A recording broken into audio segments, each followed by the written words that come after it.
The driver would not look at her. He set the last of it down in the mud, a kitchen chair, a flour sack gone soft at one corner, a dead man's tool chest, and climbed back onto the wagon without a word. Sleet ticked against a heap of broken shingles by the door. Behind him, in the empty bed, her own travel trunk rode away, its lid still thrown open to the sky. She stood in the ruts and watched it go. Then the wheels faded into the black pines, and what they left was the sound of sleet falling through a roof that was not there. The wagon did not come back.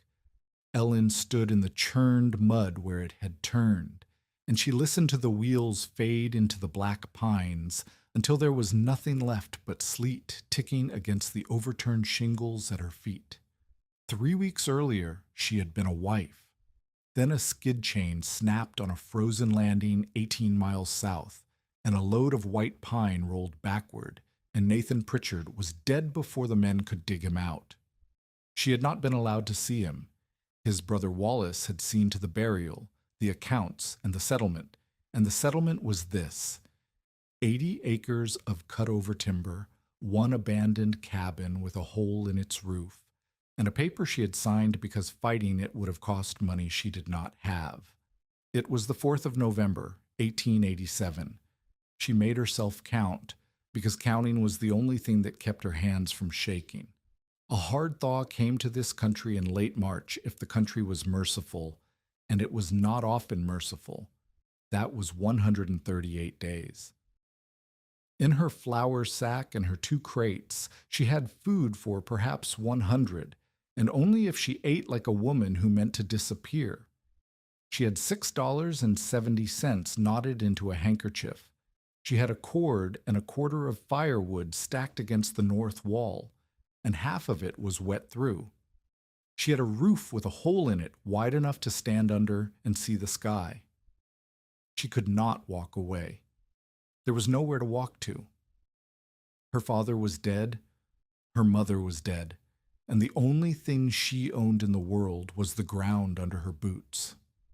If she abandoned it, the paper gave it straight back to the Pritchards for the cost of the unpaid taxes, and Wallace would have his cedar for less than the price of a good axe. The tract was the one thing she could sell, borrow against, or live on, so she would live on it. She was still standing in the mud, working the arithmetic a second time to see if it came out different, when a man rode up the trace on a gray horse and did not bother to dismount before he started telling her she was already finished. His name was Amos Hallowell. He had been a camp foreman for 30 years and township road overseer for 12, and Wallace had sent him to inventory the place and put his name to its condition. He sat his horse and looked at the cabin the way a doctor looks at a body he already knows is cold. "Rotten purlin," he said. He pointed with his chin. "2 of them. That whole plane's down. You've no door latch. Your daub's lying on the ground in flakes. See it there? That means the walls have been open since the leaves turned. Lowest sill logs dark the whole length, so it's drinking water out of the mud. No, well, I can find. Chimney stones loose above the ridge." He finally swung down, walked to the doorway, and stood looking in without going through it. Floors froze mud. One window in it faces north, which is the one direction a window is no use to you, and that woodpile. He turned and looked at her for the first time. "That's not 2 cords. Not soaked like that." "I counted a cord and a quarter," Ellen said. "A cord and a quarter." He almost smiled. "A cabin sealed tight and small burns 6 cords through a winter up here. Yours isn't sealed and it isn't tight. You'd feed 8 cords into that hole and still wake up with frost on your blanket." He pulled his glove back on. "You have half a roof, 1 cord of wood, and mud under your boots. November does not bargain, Mrs. Pritchard. Sign the place back to Wallace. He'll stand you the fare south. There's no shame in a train." Ellen looked past him at the hole in the roof and the gray light coming through it. "How long?" she asked. before the first freeze that doesn't let go.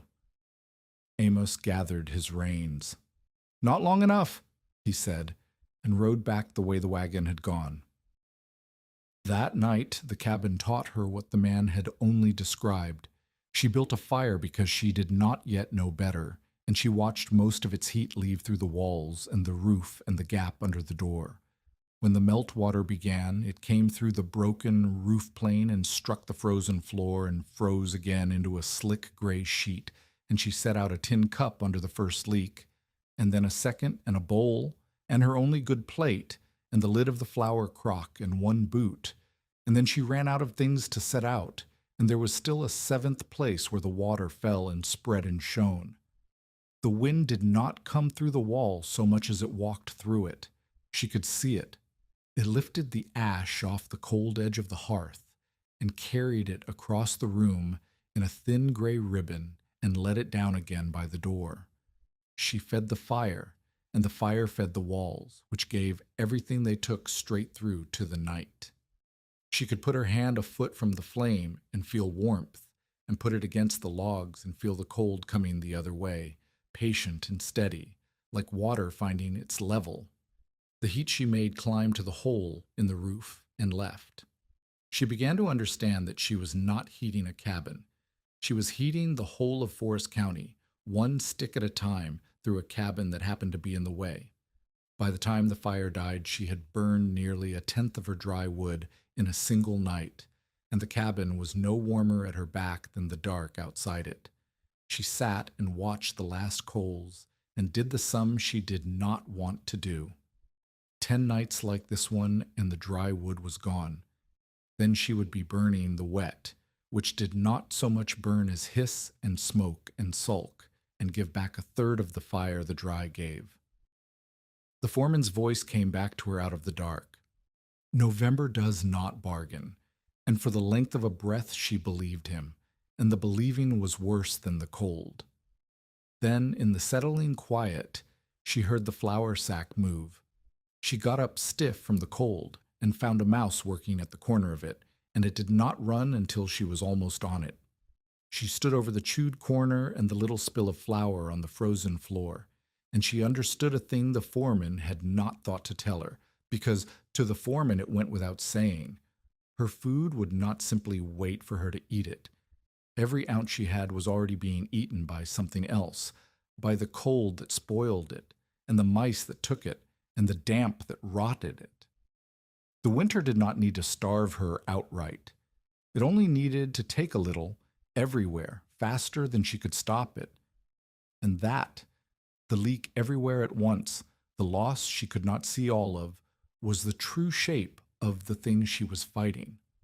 She did not sleep. She sat with her back to the one warm stone, and she looked up at the hole in the roof. And near dawn, when the sleet stopped and a hard, clean star showed through the gap, she saw something the foreman had missed. Not all the old shingles were rotten. Up under the ridge, where 3 seasons of weather had never reached them, a run of them were sound, straight-grained, near 18 inches long, split from good heartwood by hands that had known what they were doing. She counted the sound ones. Then she counted the bare laths where the plane had fallen, and she did the sum in her head, and the sum was close to 2,200. 2,200 shingles to close a roof, and she had made none, and did not know how.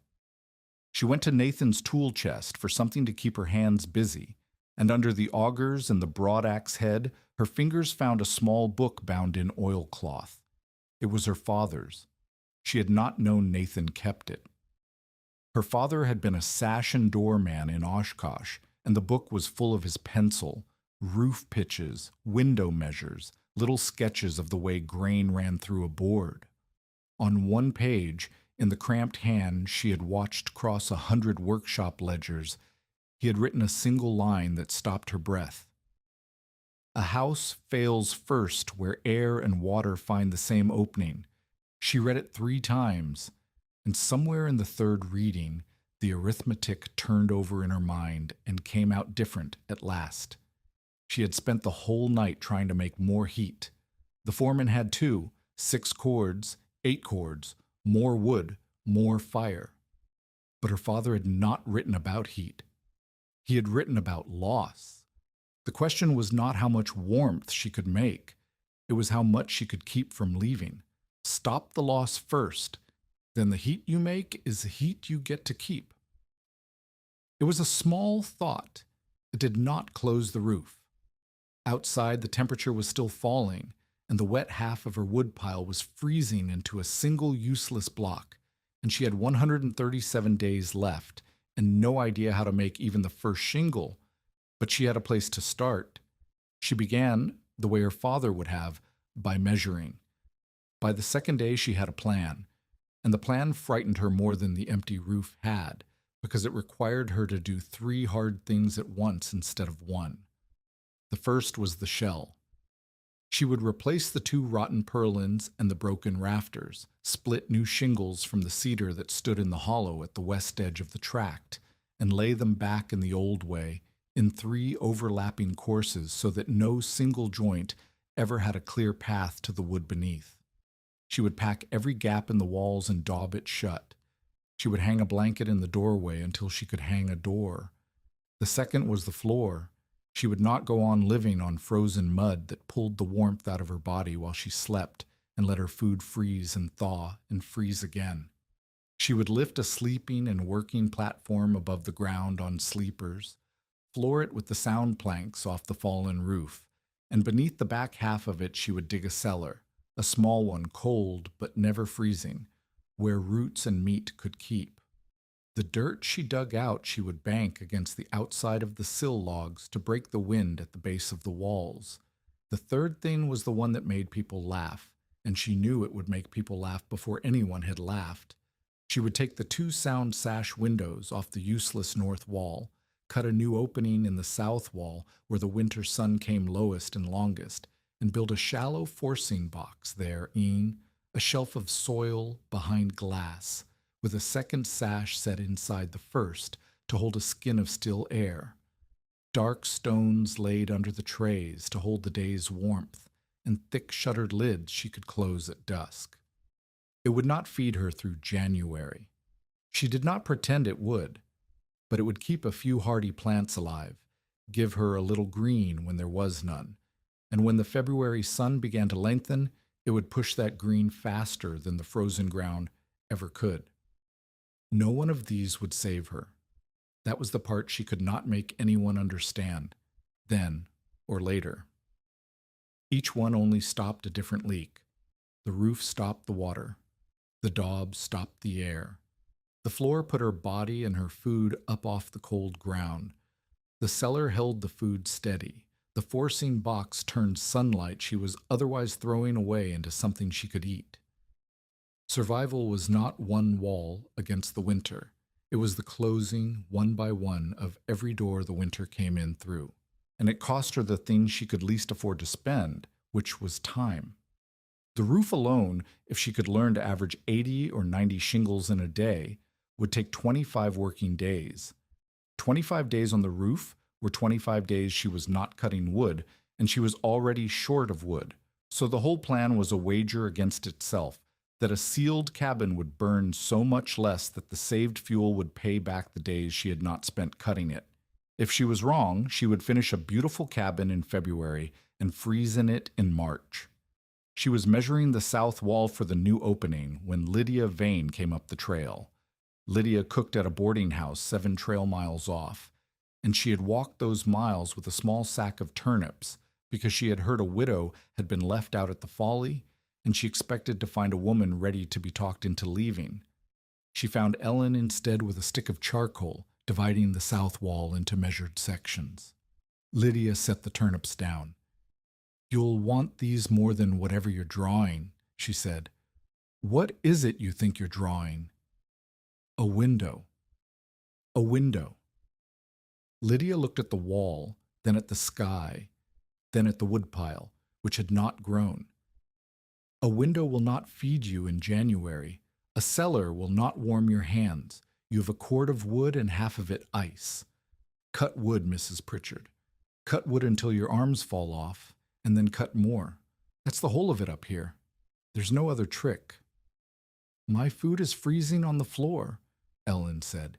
It freezes at night and thaws by the stove in the day and freezes again, and it's turning to rot doing it. A raised floor and a cellar don't warm my hands. They save what I already have. I can cut all the wood in the county, and it won't matter if I've nothing left to eat by February. Lydia did not answer that, but she noticed, Ellen saw her notice, that the wall was marked off in even lengths, and that the woman doing the marking was not guessing. You'll die clever, Lydia said, and picked her way back down the trail, but she left the turnips. That afternoon, Ellen went to the cedar hollow and tried to make her first shingle, and the cedar humbled her. She had watched shingles split once as a girl, and she thought watching had taught her something. It had not. She set a bolt of cedar on end and swung the axe down its grain, and the grain ran out sideways and gave her a wedge good for nothing but kindling. She split the next two thick, a slab you could have built a boat from.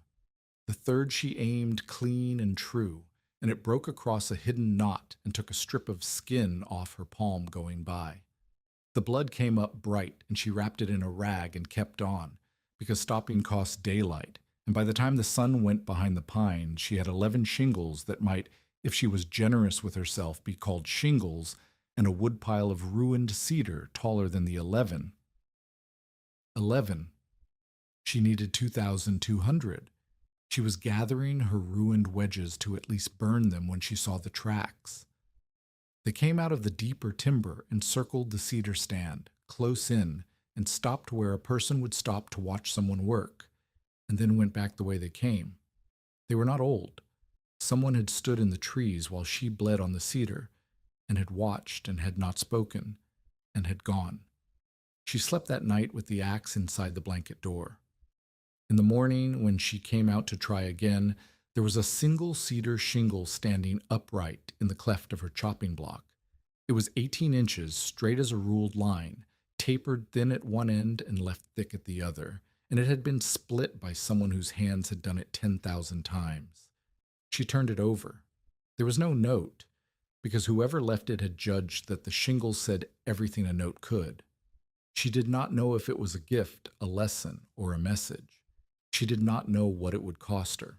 She only knew that somewhere in the pines was a person who could do the one thing she could not, and that she had 135 days to find out what they wanted. Wallace Pritchard found her before the stranger did. He rode up the following afternoon on a good horse with 2 timber markers hanging off his saddle, and the easy look of a man visiting property he already considered his own.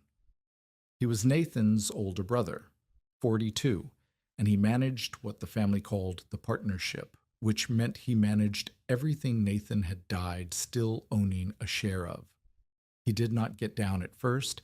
He looked at the 11 poor shingles and the stacked moss she had begun gathering, and the trough where she was slaking clay, and the 2 sash windows leaned against the south wall waiting for their opening, and something moved at the corner of his mouth.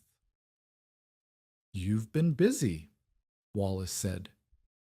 He got down then and walked the clearing without being asked, the way Amos had, but slower, and where Amos had counted her failures like a foreman, Wallace counted them like a buyer. He stopped at the sash windows. He looked at the clay trough. He looked at the moss. "You're building a flower box," he said, "in a grave." He let that sit. Then he took the 2 markers off his saddle and walked to the west line, to the edge of the cedar hollow, and he set a fresh company blaze on the trunk of the best cedar thereas, the straightest, the tightest, grained, the exact trees a person would need to make good shingles fast, and then another, and another, painting the family's mark up the trunks of the only timber on the whole tract worth cutting. "That cedar's outside your line," Wallace said, not turning around. "Survey'll bear me out. You're welcome to what's east of the blazes. It's mostly crook and second growth, but it burns." He came back wiping his hands. "I'll save you the winter, Ellen. $20 today, and you put your name to the release and go back to Oshkosh where there's a stove that works. $20 is more than this place will give you and less than it'll take. No, Ellen said. Wallace nodded slowly, as though she had confirmed something he'd suspected about her. Then understand where you are. I carry the note at the store in Crandon. I'll not extend you $1 of credit, and I'll not have a man of mine losing a season's work to come out here and prop up a mistake. Anyone who helps you against the company. You'll find that's a short list. He mounted. You'll be gone by Christmas. They're already saying so. They were. She learned exactly what they were saying because Lydia came back within the week, ostensibly to trade eggs for mending, and Lydia could not hold gossip any better than she could hold a grudge. The men at the store in Crandon had a wager going on whether the widow lasted to Christmas, and the long odds said she would not last to it. A teamster had taken to calling the tract Widow's Folly, and the name had stuck to it like the mud stuck to everything. Someone had decided out loud that the whole business was a performance, that Ellen was not surviving at all but sulking in the woods to squeeze more money out of the Pritchards. And Amos Hallowell had told the counter flatly, as a man states a fact about weather, that the first heavy snow would finish the roof before the widow did. The gossip had a price, and the price was not her feelings. It was that no one in the country would sell her a nail without cash in hand, and she had $6.70, and the winter had not truly started. She did not go to the store to defend herself. There was no defending a thing to men who had money riding on your failure. Instead, she took her father's book, and she went to the West Line, and she read Wallace's fresh blazes against Nathan's old field notes, and she found that Wallace had painted the company's mark on trees, that Nathan's own notes placed 6 chains inside her deed. She scraped his mark off those trees. Only those. Only the ones she was sure of. And she followed the old blazes Nathan had recorded, the faded axe cuts of some survey run years before the Pritchards ever bought the ground, deeper into the cedar hollow to see how far her true line ran. It ran further than Wallace wanted it to, and it ran straight into the sound of axes. Wallace's men were already in the hollow, dropping her cedar, 2 of them working a good tree, with a 3rd limbing behind. She stood at the edge of the cut with her father's book open in her cold hands, and no more authority than a book and a dead man's pencil gave her, which up here was none. "You're 6 chains inside your own property," a voice said behind her. She turned. The man who had left the shingle in her chopping block was standing at the tree line with a surveyor's chain looped over one shoulder and her 11 ruined shingles cradled in the crook of his arm like kindling he'd thought better of burning. He was old, past 60, with a river driver's shoulders gone stiff on one side and 2 fingers of his left hand that did not close all the way. He looked at the men cutting, and he looked at Ellen, and he looked at the ruined shingles in his arm, and he did not smile, but something in his weathered face had already decided about her. "Basile Gagnon," he said, "I cruised this ground before the Pritchards bought it. I know where the old line runs, and it does not run where that man painted it." He shifted the ruined shingles. "I watched you split these. You held the froe wrong, you fought the grain, and you did every fool thing a person does the first day." He paused. "But you tested the grain before every swing. You turned the bolt to read it, and when it broke, you looked at the wood, not at the axe." He nodded once, as if that settled a question he had been carrying for 2 days. "Most people blame the tool. You blame the wood. The wood is honest. That's the only thing worth teaching. Tell us in the comments, have you ever been dismissed by someone who didn't understand what you were building? Someone who counted everything you lacked and none of what you are about to prove them wrong about? Stay with Ellen. She's only just getting started. Behind them, the axes had stopped. Wallace's men had noticed the old man and the chain, and men who cut timber for a living know a surveyor's chain the way sailors know a squall line. You can prove the line? Ellen asked. I can prove the line, Basile said. I helped run it, but I don't work for nothing, and I don't work for people who won't work. He set the ruined shingles down on a stump between them. So, before I put a chain on the ground for you, show me how you sharpened your froe. If you dulled it, dragging it through knots like a woman who never held one, we've nothing to talk about. If you put an edge on it and only lack the hands, that I can fix. He was offering something. She could see that much, but she could not yet tell whether it was help or a test, or whether the old man with the chain was Wallace's after all, sent to learn how close she was to quitting. She only knew that she had a person in front of her who could make 2,200 shingles possible, and that whatever he was about to ask of her, she was going to say yes. She led him back to the cabin and showed him the froe.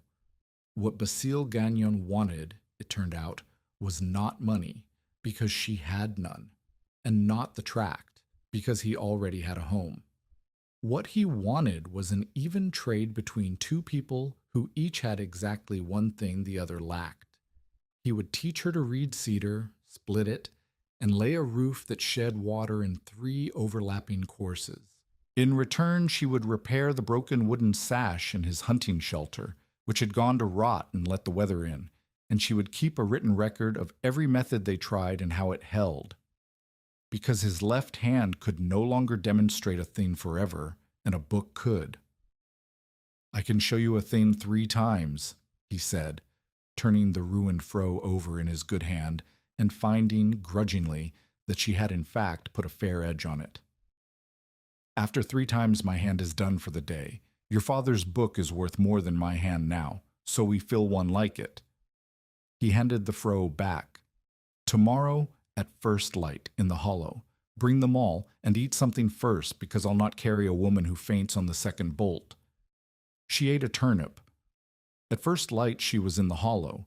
He started her over from nothing, as though the 11 shingles had never happened, which, as far as good shingles went, they had not.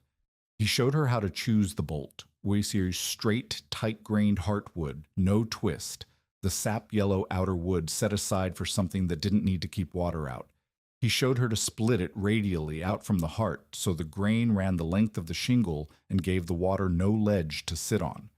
He set the froe for her, tapped it with the maul, and taught her to flip the bolt end for end between strikes, so each shingle came off thick at the butt and thin at the tip, the taper that let 3 courses lie down flat and tight. When a shingle came off with a high ridge of grain, he had her lay it across the shaving horse and dress it down with the draw knife, 1 clean pull, no more.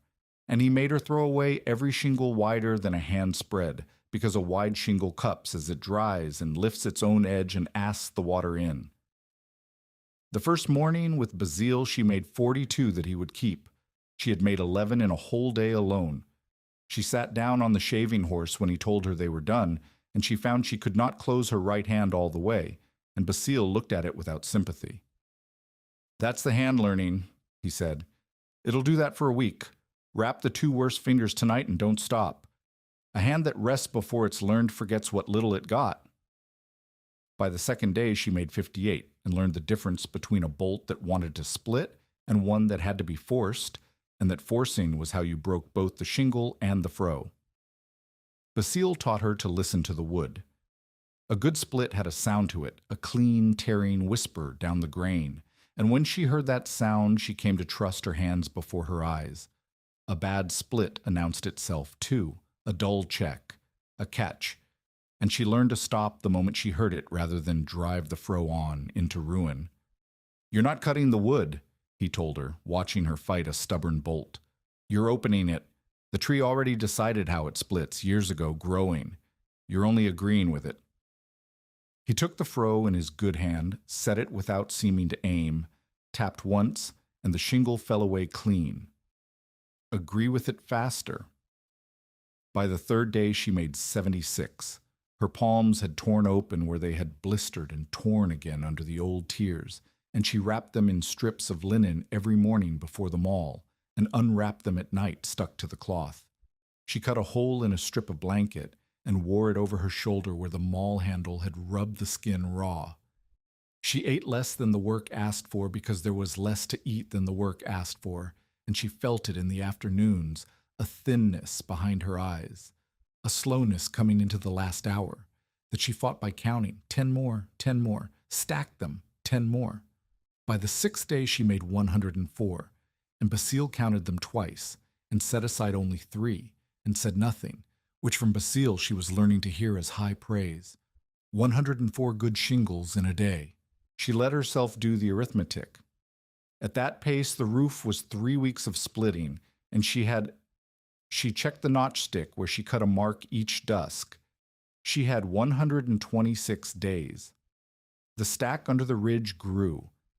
She could see it grow, and seeing it grow was the only thing some nights that got her back up the ladder in the morning. Proof, in split cedar, that the number 2,200 was not a wall, but a road, and that she had already walked some way down it. It was working. And that was exactly when the country reminded her that it did not care whether her plan was clever. She had been eating like a woman who meant to disappear, and the splitting burned through what little she ate faster than she could replace it. She had lost weight she did not have to lose. Her husband's belt was cinched to a new hole she'd had to cut herself.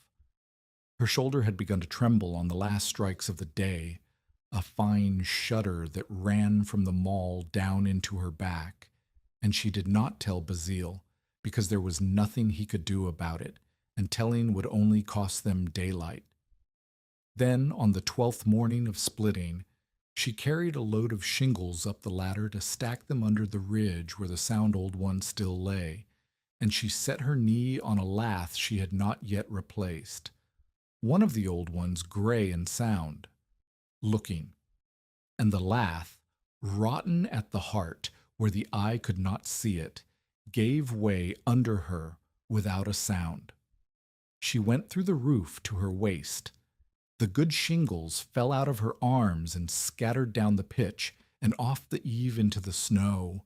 A day's work and more of them, and she caught herself hard across the ribs on the sound rafter beside the broken lath, and the breath went out of her in a way that did not come back for a long, frightening moment. When it came back as pain, a bright band of it around her right side, so that every breath after was a decision. She hung there half in and half out of her own roof in the cold, with the scattered shingles bright against the snow below her, and 124 days on the notchstick, and she understood that she had just lost the 2 things she could least afford at once, the day's work and the rib she needed to swing the maul that made the work. Below her, out past the clearing, the sky in the northwest had gone the flat dead white that even a woman 4 weeks into this country had already learned to read. The snow was coming, and she could not lift her arm. She got herself out of the roof by pushing down on the sound rafter with her good side and dragging her legs up through the broken lath one at a time, and every push was a decision she had to make twice. When she was down the ladder, she sat in the snow among her scattered shingles and pressed her hand flat to her ribs and breathed in the small, shallow way that hurt least, and she counted the shingles she could reach without twisting. 19 unbroken. The rest had gone off the eave into the drift and would have to be dug for. Basile found her there. He did not help her up, which she came to understand later was itself a kind of respect. He crouched, put 2 fingers against her side where she flinched, and told her nothing was broken that would not knit. Cracked, maybe. Bruised, sure, he said. You'll not swing a maul for 2 days. You'll want to. Don't. A rib you rush is a rib that goes wrong all winter. He looked up at the hole she had made. And you'll not kneel on old lath again without sounding it first. Tap it. Rotten wood answers dull. You knew that. You were tired and you forgot it, and the roof took the toll it takes off people who forget. 2 days. She had 124 on the notch stick when she fell, and 122 when she could lift her arm again, and in those 2 days the snow the northwest sky had promised came down and buried the shingles that had gone off the eave, so that the first work she did with her mended ribs was dig a day's labor back out of a drift with her hands. That was the arithmetic of the country. It did not subtract once. It subtracted, and then it subtracted the cost of the first subtraction. But the roof went on.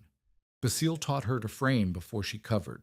They braced the ridge with a pole set on a crotch post, knocked out the 2 rotten purlins, and seated new ones against the sound wall logs, and where a rafter had broken, they scarfed in a new pole and pinned it.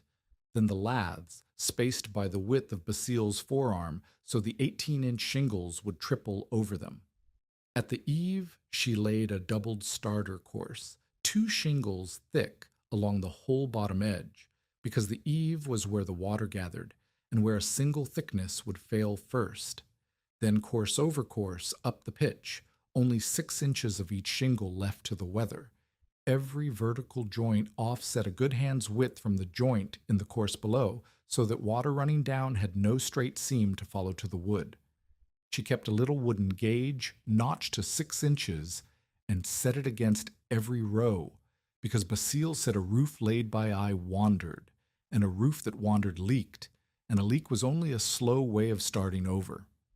When the first full plane was done, Basile climbed up with a cup of water and poured it across the top course, and they both watched it. It ran down over the shingles, found no seam, and shed off the doubled eave into the snow in a clean line. "That," said Basile, "is a roof." It was the first time she had heard something like pleasure in his voice. She had no time to keep it. The season was turning hard now. The days had gone short and mean, sun-up crawling later, the light thin and blue by 4 in the afternoon, and the cold had stopped being weather and become a thing with weight, a pressure on the skin, a stiffness in every tool she picked up. She checked the notchstick each dusk with fingers she could barely feel. 110 days. 104. Chinking came next, and chinking humbled her the way the cedar first had. She began by doing the natural thing, which was the wrong thing. She mixed clay and pressed it straight into the widest wall gaps, packed it smooth, stood back, pleased. By morning, half of it lay on the ground in frozen curds, and the wind walked through the walls exactly as before. Basile made her scrape out every bit of the failed work before he would show her the right way, and the scraping cost her half a day, and he let it, because he said a lesson that cost nothing, taught nothing. Then he showed her the layered way, the way the old builders had done it, and the way it had to be done in a country that froze and thawed and moved the logs a little every time. First the rigid blocking, cedar wedges split thin, and where she had no cedar to spare, splinters of field stone driven into the gap to bridge it and give everything after something to hold to. Then dry moss, forced deep into the void behind the blocking with a narrow wooden paddle packed until it fought her. Then over that, a daub of clay and sand worked together, and where she could spare a little from the small sack she'd traded a mending job for, a pinch of lime to bind it. Into her outer batch she chopped a handful of dry pine needles. Her father's trick, or her own, she was never sure which, worked in to knit the surface against cracking, and she troweled the outer face on a slope so that water met it and ran down and off rather than sitting in the seam to freeze and split it wide. She learned to find her own leaks. She would wait for dark, light a candle, and carry it slowly along the inside of every wall, close to the logs, watching the flame. Where the flame stood straight, the wall was tight. Where it leaned, air was coming through, and she marked that log with a stroke of chalk and packed it again the next day. The chalk marks became her ledger of the war. The first night she carried the candle, she made 43 marks. She stood in the middle of her own cabin, holding a candle that bent toward her from every direction at once, and understood how open the walls had truly been. A week later, after 2 more passes and a great deal of moss driven deep, she carried the candle again and made 11. Before the new year, she carried it a last time, and the flame stood straight down the whole north wall and bent at only 3 places, all of them near the door. 3 leaks from 43. She wrote the numbers in her father's book under Basil's watching, and Basil, who did not praise, looked at the 3 chalk marks and said, "The door's the hardest. The door moves. We'll get the door." Lydia came again in the middle of the floor work, and Lydia came ready to argue because she had done her own arithmetic, and it said Ellen was mad. The floor was Basil's most contested advice. Ellen was still a cord and a half short of the wood she needed by anyone's reckoning, and here she was, pulling up sound planks off the fallen roof to lay a floor, and digging in December in ground that fought the spade, a cellar under the back half of it. Lydia stood in the doorway and watched Ellen down in a hole to her chest, cedar cribbing shoring the sides, and Lydia said what any sensible person would say. "You are digging a grave and calling it a cellar. Every hour in that hole is an hour not cutting wood, and wood is the only thing between you and dead." Ellen climbed out of the hole. She was shaking, partly cold and partly the work, and she was thinner than Lydia had seen her a month before, the bones of her wrists standing up under the skin. "Feel the floor," Ellen said. "Where I haven't lifted it yet, feel the mud." Lydia crouched and put her hand flat to the frozen mud floor and took it back. "That's pulling the heat out of me every night I sleep on it," Ellen said. "That's freezing my food and thawing it and freezing it till it rots. The wood makes heat. The floor decides whether I keep it. And the cellar—" She pointed down into the dark hole. "The cellar stays cold, but it never freezes because the ground below the frost is warmer than the air, and food that stays one steady cold keeps. Food that freezes and thaws does not. I am not choosing the cellar instead of wood. I am making sure the wood I do have is not wasted heating a floor that gives it straight back to the ground." Lydia did not answer for a moment.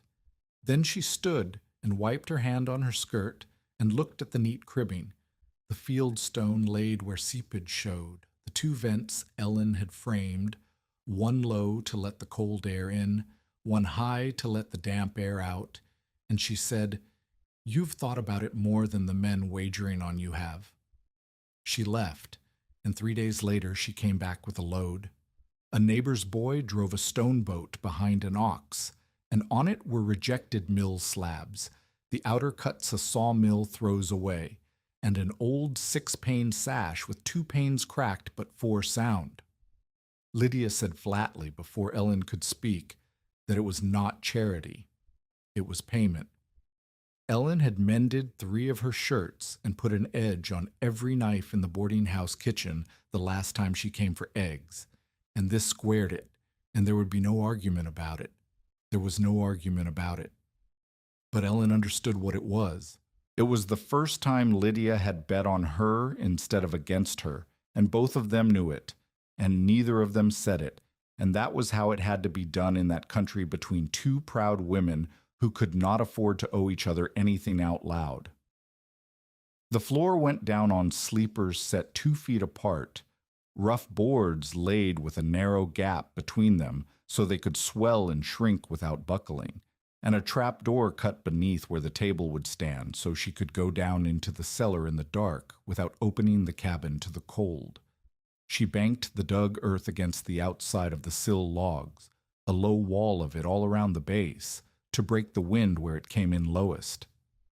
When she stood on the finished floor for the first time, and it did not give up its cold to her feet, she stood there longer than the work allowed, just feeling wood instead of frozen ground underfoot. Then she cut the south wall and gave the country its best laugh yet. She waited until the roof and the wall braces were sound before she would open a new hole in her own shelter, because opening a wall in December was a risk, and she knew it. Then she cut the south opening low and wide, set the mended outer sash into it, and behind it, a hand's width thin, set the smaller inner sash Lydia had hauled, so that between the two panes of glass sat a still skin of air that the cold outside could not stir. Beneath the trays she laid dark field stones that took the low winter sun all through the short day and gave it back through the evening. She lime-washed the inner side panels white to throw what light there was onto the plants. And she built thick shutters lined with wool scraps to close over the whole box at dusk so the night could not take back what the day had put in. Into the trays she planted onion sets, cress, spinach, and a hardy lettuce. In soil she had hauled up bucket by bucket before the ground froze and kept thawed by the stove. For a while it looked as though Wallace had been right about the flower box in the grave. Several of the first seedlings came up pale and long and thin, reaching for a light that was not strong enough, and then folded over and died. Ellen stood over the collapsed row with something close to despair, because the box had cost her days and glass and hope, and here it was, proving the men at the store correct. Basile looked at the folded seedlings and told her to open the box at midday. "They're cooking," he said. "You built a thing that holds the day's warmth. Good. But a shut box on a bright noon gets too warm and too still, and a plant needs to breathe like you do. Crack the sash at midday when the sun's on it. Shut it before the sun goes." She did. The survivors stopped stretching. They stayed small, but they stood up, and their green in the white world of the cabin was a color she had almost forgotten existed. By the 3rd of January, she took stock and wrote it in the book. The roof was done. The walls were down to 3 leaks, all near the moving door. The raised floor was finished and dry. The cellar was dug, shored, vented, and usable, and already held what food she had left in one steady cold. The forcing box was planted and, at last, alive. She had 4 1/4 cords of wood stacked and dry under a lean-to she'd thrown up against the north wall. She had food for perhaps 70 days at her honest, hungry ration. She had $1.12 left in the handkerchief. And she had, by her husband's belt and the look of her own wrists, lost near 8 pounds she'd had no 8 pounds to lose. It was not finished. The door still leaked. The chimney drew poorly when the wind came hard from the north, sulking smoke back down into the room. The high cellar vent frosted shut if she forgot to clear it. Every system she closed showed her the next weakness behind it. But the cabin was a cabin now, and not a hole in the woods with a woman freezing in it, and when she banked the fire at night, the fire's heat was still there, most of it in the morning. Wallace could not let that stand. His cutters came back into the cedar hollow in the 2nd week of January, 3 men in a crosscut saw, working the trees on the far side of the old blaze line as though the line did not exist. Ellen heard them from the cabin and went down through the snow, with her father's book and Basile beside her carrying his chain, and this time she did not argue about paint on trunks. She walked to the old corner monument Nathan's notes had recorded, a squared stone half sunk in the ground with an ancient cross cut in its face, and she drove a stake into the snow beside it, and she said, loud enough for all 3 cutters to hear, that the line ran from that stone, that Basile's chain would prove it, and that every cedar they dropped west of it would be counted, stick by stick, against what the partnership still owed her dead husband's estate. "A widow's pencil won't stop a saw," Wallace said. He had ridden up behind his men. "No," Ellen said, "but a widow's ledger will follow your saw into court, and you've a partnership full of brothers who won't thank you for making them pay my husband's share twice." She did not raise her voice. Basile stood beside her with the chain, and Lydia, who had come up the trail with eggs and stayed to watch, stood on her other side, and the three cutters looked at the stake and the stone and the old man with the chain and stopped their saw. Wallace pulled his men out of the hollow. He did it as though it were his own idea, and he promised he would be back with the company's own survey, and Ellen let him have the last word because she had the cedar, and the cedar was what mattered. Amos came out once more before the winter turned serious, sent again by Wallace or come on his own. She never knew. He walked the cabin the way he had the first day, and this time his inventory was different, and it cost him something to say it. "Roof's tight," he admitted. He stood in the doorway where the wind used to walk through and felt no wind. "Floor's dry. Warmer than it's got, right to be for the wood you've burned." He turned in the doorway. "But don't mistake me for converted, Mrs. Pritchard. A calm week proves workmanship. Any fool can build a thing that stands in still air." He looked up toward the ridge, toward the new cedar. "A loaded roof proves judgment. Wait for the snow that means it. Then we'll see what you built." He rode off, and Ellen stood in her tight, warm, unfinished cabin and knew he was right, and knew that everything she had done since the 4th of November was only a question that the winter had not yet chosen to answer. By late February, the winter began to gather itself to answer her. The snow already stood high against the north wall, higher than the banked earth, a white shoulder pressing on the cabin. She had burned through the winter faster than she'd hoped and slower than she'd feared. Near 4 cords gone, 3/4 of a cord of dry left, and the sums were tight, but not yet fatal, because the tight-sealed cabin was doing exactly what she had gambled it would, and asking for far less fire than the open one had. The cellar held turnips, potatoes, dried apples, beans, and a little preserved meat in a steady 37 or 38 degrees. The onion tops and cress gave her small green harvests now, a few leaves at a time, and the door at last closed on its own without a rag stuffed round it. Basile and she had planed and hung it true in February, and it was the last of the 3 leaks to fall. Basile read the sky one morning near the end of the month the way she read her notchstick. He did not like it. He had a trapping shelter 3 miles off with a season's furs in it, and a roof he did not trust, and he meant to check it and move the furs before whatever was building arrived. He would go at first light and be back by noon. "Keep the spare brace by the wall where I put it," he told her at the door. "You'll not need it, but keep it there, and clear the high vent before you sleep, every night now, storm or no storm. A cellar that can't breathe kills the food it's meant to keep." He looked at the sky a last time. "By noon," he said, and went. On the 29th of February, the air changed. The gradient sharpened, the wind swung, and the cold that had been a steady weight became a moving thing.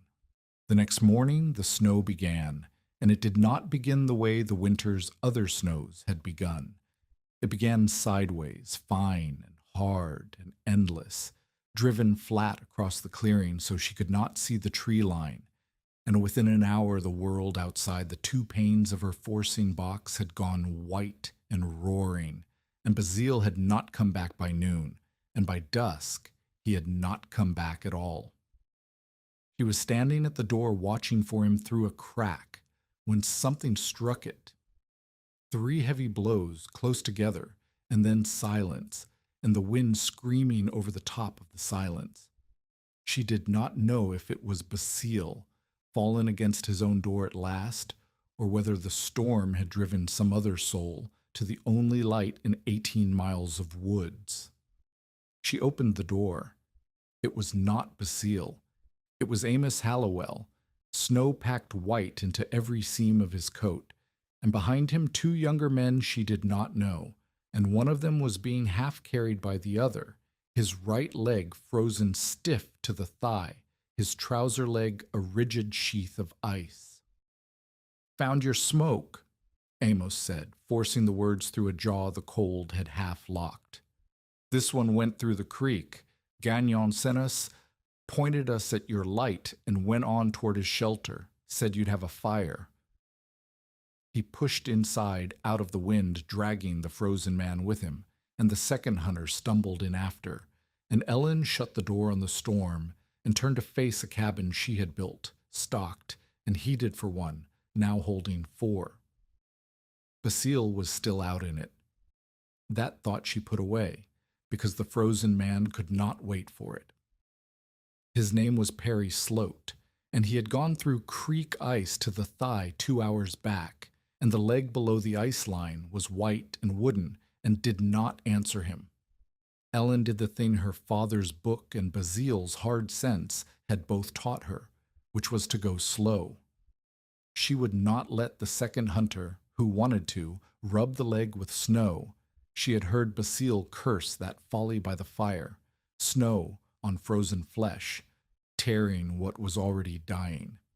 She cut the frozen trouser away, got Perry onto the raised floor near the stove but not against it, and warmed the leg the slow way, with cloths wrung from water she kept just short of too hot, changed as they cooled, working the warmth back into the flesh a little at a time, while Perry gasped and swore as the feeling returned, because feeling returning was the thing she wanted. Feeling returning meant the flesh was not lost. Amos watched her work and said nothing, but she saw him notice. She saw him notice that no snow came through the roof above their heads, though the storm was driving it flat against the pitch. She saw him notice the floor was dry wood, not mud. She saw him notice the door had shut against a wind that should have walked straight through the walls, and that the cabin held a warmth the small fire had no business making on its own. He noticed all of it, the whole inventory reversed from the one he'd read her in November, and he said none of it, and Ellen had no time to make him. 3 hours into the storm, the cabin needed to feed 4, and Ellen went down through the trap door into the cellar for the food. Amos followed her to the trap door and looked down and asked why in God's name she kept the food in a hole in the ground in weather like this, instead of up by the stove where it would not freeze. Ellen brought up potatoes that were not frozen, salt pork, and onions, and she made him put his hand first over the low vent where cold air slid down into the cellar, and then over the high vent where the damp, warmer air left. The cold comes in low and lies on the floor of it, she said, and the food sits in that steady cold and never freezes solid because the ground under the frost is warmer than the air you're standing in up here. Up by your stove it'd freeze at the wall and cook at the fire and rot in a week. Down there it keeps. Amos held his hand over the 2 vents, felt the slow breath of the cellar moving through, and took his hand back, and still said nothing, but he ate the unfrozen potatoes. 6 hours in, the roof spoke. The wind had shifted and was driving the snow to pile uneven and heavy on the lee side of the pitch, a load building where the drift caught, and above the forcing box a joint began to creak, a long grinding complaint of old wood under new weight.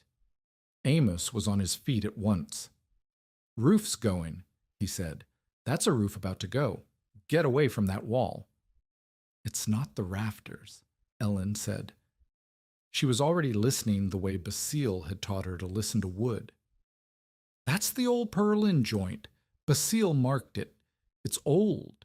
It was always going to be the one that complained." The joint snapped.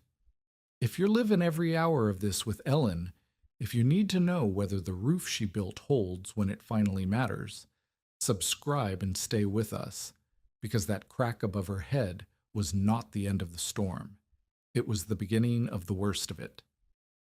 A section of the old ceiling pole dropped, swinging down on the good wood, still holding one end of it, and Perry cried out, and the second hunter threw an arm up, but the triple-layer cedar above the broken pole did not move. The shingles held their own weight, and the snow's weight both, 3 courses locked and overlapped, and not a flake of snow came through the wound in the framing below them. The roof covering held even where the frame beneath it had failed. "The brace," Ellen said. "By the wall, the spare, Basile's spare." And Amos had it in his hands before she finished, because he was a foreman still under all his doubt, and he knew a brace when a woman pointed at one. Together they set it under the dropped pole, wedged it, drove it home, and took the load off the failed joint. The old man was 3 miles gone in a blizzard, and his hands were still working in the cabin through the brace he had made her keep by the wall. 9 hours in, the chimney betrayed her. The wind had packed snow around the chimney's shoulder above the roof line and choked the draft, and the smoke, with nowhere up to go, came down. It rolled off the stove into the room in a low, bitter cloud, and the second hunter began to cough, and Perry, flat on the floor, was in the worst of it. Ellen knew the sign before the smoke thickened because she had watched 100 candle flames on 100 nights, and she knew what a bent flame meant. The flame at the stove door leaned back into the room instead of drawing up the pipe. The chimney was blocked. She did not open the door, which would have dumped the whole storm into the cabin. She opened the high cellar vent, and she cracked the inner sash of the forcing box a bare inch, so the box became a second flue, a small controlled path for air to move and pull the smoke toward it and out. The garden turned into part of the cabin's lungs. Then she cut the fire down small so it made less smoke while the draft was poor, and she roped Amos around the waist from inside and sent him up to the chimney shoulder to clear the packed snow, feeding the rope out through the cracked door so he need not be swallowed by the storm to do it. He cleared it. The draft caught. The smoke stood up and climbed the pipe where it belonged, and the room cleared, and the cold air she'd let in through the box had nipped some of her plants black. But the 4 of them were breathing, and a few frostbitten seedlings were a price she paid without a second thought. 12 hours in, the north wall began to come apart from the outside. A long strip of the exterior daub, worked loose by the storm, and the wall's own freezing and shifting, broke away and fell, and the wind found the seam. But the seam did not become a hole. Behind the fallen daub stood the rigid blocking, the cedar wedges and stone splinters, and the moss packed deep behind that, and they held. The outer skin had failed, and the wall had not opened. Ellen pressed a temporary patch of moss and clay into the seam from the inside, working it in with the narrow paddle by feel, and the layered wall did exactly what Basile had promised a layered wall would do. It let its face fail without letting the winter in. She marked the log with chalk to daub it right when the storm was done, and moved on, because there was always the next thing. 15 hours in, past midnight, the door struck again. She opened it, and Basile fell through it. He had reached his shelter and started back before the worst of it, and the worst of it had caught him in the open when a snowshoe binding broke and left him floundering, and he had done the only thing left to a man who knew the country: crawled under the sheltering skirt of a fallen pine, packed snow around himself for a wall, and waited the storm out, because a man who keeps moving in a whiteout only walks himself in a circle to his death. Now he was here, with frostbite whitening 2 fingers of the hand that already did not close, and a cut above his eye where a branch had opened it, and the cold so deep in him that his words came slow and slurred. Ellen warmed him the way she had warmed Perry, the slow way, and when the second hunter reached for snow to rub the white fingers, she said no in a voice that did not permit argument. And Basile, through his shivering, made a sound that might have been a laugh. She had learned his lesson well enough to teach it back to the man beside him. There was a moment kneeling by the old man with the warm cloth when she let herself feel how close it had come. The storm was still tearing at the roof he had taught her to lay, over the floor he had made her dig, and he had crawled under a pine to keep from dying so that he could reach the one cabin in the county built well enough to save them all. And it had been built well because he taught her how, and she had built it because he had bet on a widow the whole country was wagering against. The debts between them had gone past counting. Basile lifted his head enough to see the brace set under the dropped pole. He looked at it a long moment. Then he looked at her, and something in his face let go of the last of its watchfulness. "You didn't need me for that," he said. "No," Ellen said. "You made me keep it by the wall." "That's not needing me," he said. "That's remembering me. There's a difference. You'll want to know the difference before spring." And he let his head back down and let her warm him and did not explain, which was his way. 20 hours in, the storm reached its worst, and the cabin met it. She wrote the numbers later, in the book, in a hand still cramped from the maul and the cold. Outside, near 8 below, and the wind driving it far colder against the skin. Inside, at the table height, 49 degrees. At the floor, 44. In the cellar, a steady 37. In the forcing box, behind its shut and wool-lined shutters, 41, cold. But the plants that had not been nipped by the smoke venting were alive. No water came through the roof. One wall seam had failed its face and held its heart. Half a cord of dry wood remained. And 3 miles off, where the wind ran hardest across an open cut, the abandoned cutting shelter the two hunters had first meant to lay up in lost a whole section of its thin plank roof to the load, so that when men found it in the thaw, it stood open to the sky with the snow drifted through it. If Perry Sloat had not gone through the creek ice and turned them toward the widow's smoke, the 3 of them would have reached that shelter ahead of the storm and been sealed inside it when its roof came down. The ice that nearly killed Perry was the thing that saved all 3. Toward dawn, the wind began to fall. It fell the way a fever breaks, all at once, and then in long shudders, and the roaring dropped to a hiss, and then to the enormous silence of deep snow. When the light came up gray in the east, it came up on a world buried to the windowsills, drifts curved and carved by the wind against every standing thing, the pines bowed white. And on the cabin, the cedar roof lay straight and clean, shrugging the last of the snow off its eaves in soft falls. Amos went up the ladder in the first light and put his head into the framing under the roof and ran his hand along the underside of the shingles, looking for the wet that fails a roof from the inside where the eye can't see it. There was no wet. The wood was dry.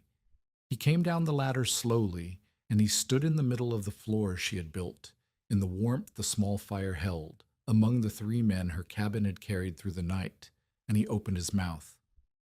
"You have half a roof," he began. "1 cord of wood and mud under your—" He stopped. He looked at the roof that had held, and the floor that was dry, and the food that was not frozen, and he did not finish it.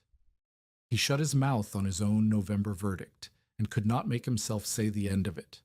Outside, breaking a path through the fresh drifts toward the cabin, a second party was coming, men on snowshoes floundering in the deep new snow, drawn like the others to the only smoke in the country. Ellen went to the door and looked out at them coming, and at their head, breaking trail in a good coat, was Wallace Pritchard. He reached the door and stopped, and looked past her into the cabin, the tight roof, the dry floor, the warm room, the fed men, the green in the window. She watched him take the whole of it in, watched him understand in one long look that the widow had not only survived the storm that was meant to finish her, she had survived it well enough to keep 3 other men alive doing it. Then Wallace looked at all of it a second time, and this time he did not look like a man seeing a miracle. He looked like a man appraising goods. "You've made improvements," Wallace said slowly, "to partnership property." He stepped inside, out of the cold she had earned the right to keep out, and he ran his eyes up the new cedar roof. We'll want to talk about who those belong to. The storm had made Ellen a house full of witnesses, and witnesses were the one thing Wallace could not paint over.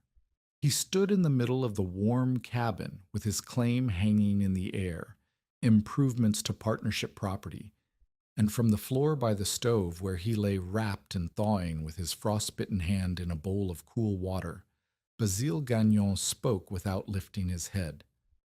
"Read the settlement, Wallace," Basile said.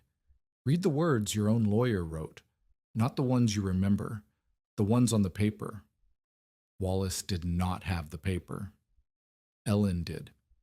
She took it from the tin where she kept her father's book, unfolded it in front of the two hunters and Amos and her brother-in-law, and read the clause aloud in the plain light of morning. The tract, it said, passed to Ellen Harrow Pritchard together with its land, timber, fixtures, and improvements. "Timber," Ellen said. "That's the cedar you keep blazing. It's mine on your own paper. And improvements." She looked at the roof over their heads. "That's this. If you tell me the improvements belong to the partnership, you tell me the timber does too, and then your brothers will want to know why you signed away a cedar stand to a widow you meant to run off. You can't have the roof without giving up the trees. You can't take the trees without admitting the roof is mine." She folded the paper. "One page beats you twice, Wallace. Your lawyer saw to it." Wallace's face worked.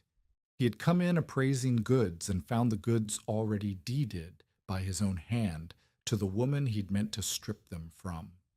He could not attack the clause without attacking the settlement that was the whole basis of his hold on Nathan's share. So he did the thing men do when the ground goes out from under them. He attacked her instead. "You've turned an old man's head," he said, "and you've dazzled two boys half frozen and grateful. That's not survival. That's you working people the way you worked my brother." He pulled his coat straight. $140 today for the tract and everything on it. That's 7 times my last offer, and it's more than any sane person would give for a shack in the trees. $140. In November, it would have been a fortune past refusing. She stood in April light on a floor she had built, in a cabin that had just carried 4 people through the worst storm the country had seen in a generation, and she understood exactly why the offer had climbed from 20 to 140 in 5 months. It had climbed because the shack in the trees was no longer a shack. "No," Ellen said. Wallace left without another word, breaking his own trail back down through the drifts, and the men who had watched him go watched Ellen after, and something in the room had shifted that could not shift back. Amos Hallowell was the first to say it, because Amos was a man who paid his debts even when they cost him. He went through the cabin system by system in front of the hunters, the way he had inventoried its failures in November, except now he inventoried what it held. He put his hand on the underside of the roof and found it dry. He knelt on the floor that had stayed above the frost. He lifted the trap door and felt the steady cold breath of the cellar and looked at the unfrozen food in it. He stood a long time at the north wall where the outer daub had failed and the wall had not opened, and he pressed the rigid packing with his thumb and felt it hold. "I counted what she lacked," Amos said finally, to the hunters, to the room, to himself. "Half a roof, 1 cord, mud under her boots. I counted every last thing this place did not have." He turned and looked at Ellen. "I never once thought to count what she could stop losing. That was the whole of it, and I missed it, and I've been building in this country 40 years. Later, when the others had gone out to dig a path to the woodpile, he stopped at the door beside her and set it low, so it was between the two of them and no one else. "November did not bargain," Amos said. "You did." And he went out. That was the first layer of it, and the deepest, because Amos had been the loudest out. But the validation did not stop at Amos. It walked out of the cabin on the boots of the two hunters, and it spread across the country faster than Ellen could have carried it herself. The hunters had a story to tell, and it was a better story than any Wallace could spread against her, because it was true, and they had lived it. They told how the widow's roof held snow that took the cutting shelter's roof clean off. They told how they had meant to lay up in that shelter and would have been sealed under it when it came down, if one of them had not gone through the ice and turned them toward her smoke. When the thaw opened the trails, men went and looked at the cutting shelter, and it stood there open to the sky with the snow drifted through it, and its stored food frozen and spoiled. And 18 miles of woods had the comparison laid out plain. The shelter men built the ordinary way, and the cabin the widow built her own way, and only one of them still had a roof. In early April, 3 of those men came up the old trail to see the widow's cabin for themselves. They came around the last bend expecting the decaying hovel they remembered, the hole in the woods called Widow's Folly, and they rode straight past the clearing. They went a quarter-mile up the trail before one of them reined in and said this was wrong. They'd come too far, and they turned back to look for a ruin they could not find, because the ruin was gone. Where it had stood was a cabin with a clean cedar roof, its courses straight, its eaves shedding the last of the snowmelt in bright lines. Whitewashed seams ran pale between the logs, a raised plank floor, a swept path, wood stacked dry beneath a lean-to. Bundled herbs and onion tops hanging in a south window, and behind the glass, in the thin April sun, trays of green so bright against the gray woods that one of the men took his hat off without knowing he had done it. Shelving made from old roof planks, a cellar trapdoor worn already to a shine. One of them called out, uncertain, asking whether they had taken the wrong fork. Ellen stepped out of the doorway. She was thinner than the woman they might have remembered and harder through the shoulders, in her dead husband's work coat cut down to fit her, and she watched them fail to recognize the place she had built out of the place that was meant to bury her. Winter had taken near 14 pounds off her and given back something that did not weigh anything and could not be taken. She did not have to say a word. The cabin said it.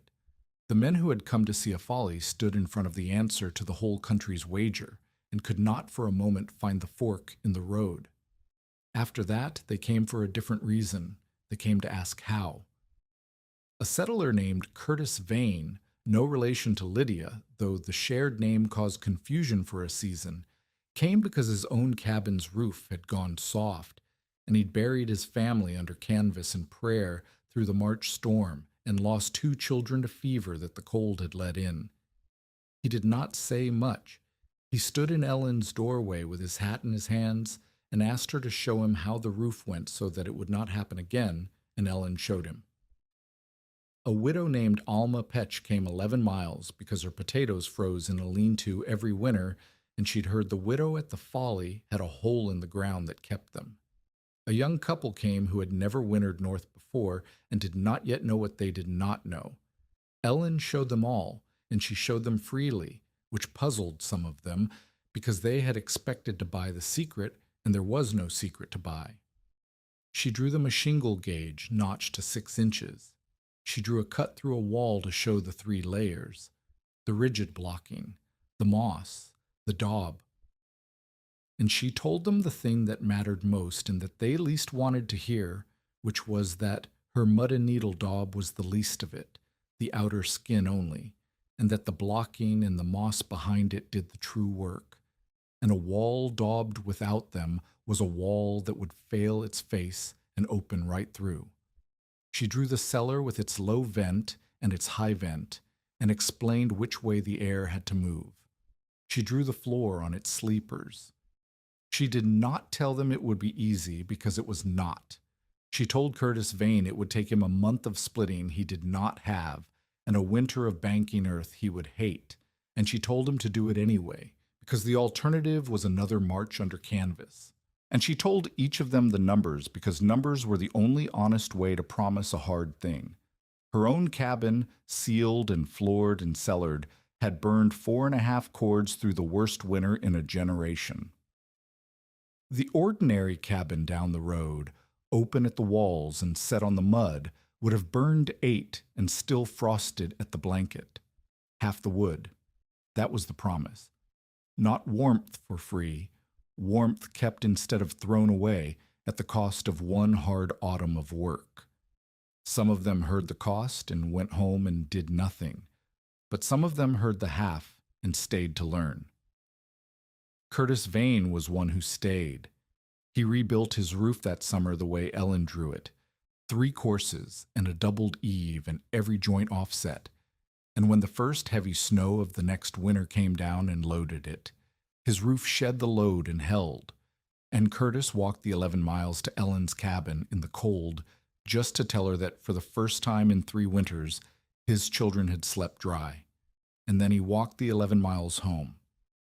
He did not have words for more than that, and he did not need them. His roof was the words. Lydia was the first she taught with her hands rather than a drawing, because Lydia asked to learn and not merely to be told. They packed a wall seam together on Curtis Vane's ruined cabin, and Lydia did it wrong the first time, pressing the daub in without the blocking behind it the way Ellen herself had once done, and Ellen made her scrape it out and do it right. And Lydia laughed at herself and said she finally understood why Ellen had looked at her the way she had back in November. "You knew," Lydia said. "You knew the whole time I was telling you to cut wood that I was wrong." "I hoped I was right," Ellen said. "There's a difference. I hoped hard enough to bet the winner on it." Through all of it, Basile mended, and as he mended, the last distance between teacher and pupil closed into something more like the friendship of 2 people who each respected what the other could do. He told her finally why he had watched her from the trees before he ever spoke. It was not the fro sharpening, though that had settled it. It was a debt. Years back, driving logs on a river swollen with spring melt, he had gone in and gone under and come up wrong, his shoulder torn and his hand crushed against a jam, and a young riverman named Nathan Pritchard had pulled him out of the water and set his shoulder and sat with him through the fever after, and had never once mentioned it again or asked a thing for it. When Basile heard that Nathan was dead and Nathan's widow had been dumped at the Folly to freeze, he had come to look. He had not come to help. He had come to see whether Nathan's widow was worth the debt he owed Nathan, whether she meant to work or only to sit in the woods and wait to be rescued or to die. "If you'd waited," Basile said, "I'd have left you a shingle and gone home and considered the debt paid to a woman who'd never make use of it. But you didn't wait. You bled on the cedar and cursed the wood and came back the next day and bled on it again." He flexed his stiff hand. "So I stayed, not for charity. Nathan wouldn't have thanked me for charity to his wife.